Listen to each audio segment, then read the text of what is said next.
Hey guys, it's Jason here with MarineMax Dallas, and today I'm standing next to a pre-owned boat we just took in on trade. It is a 2022 Harris Grand Mariner 250.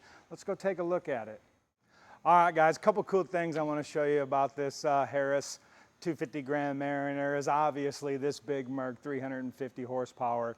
Tons of power to push this boat, whether you're out there cruising, racing across the lake, or pulling the kids on the inner tube. Another cool thing that I like that Harris does, that we order on pretty much all of our Harris boats, is this swim seat. You probably hear me talking about this on quite a few boats, but it's one of a kind that Harris does. Obviously, it's at water level, chill, hang out, easy to get in and out of the boat on, and it flips right up for storage. Come on inside, I'll show you a couple other things. Now we're inside the Grand Mariner 250 here by Harris.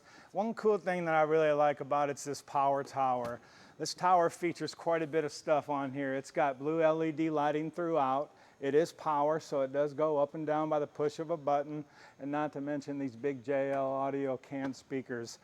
And last but not least is this fold-out lounge table. It's pretty cool to have this out of the way when you're entertaining, you know, drinks, food, etc. For more information on this beautiful Grand Mariner, my name is Jason here with Lewisville, Texas MarineMax.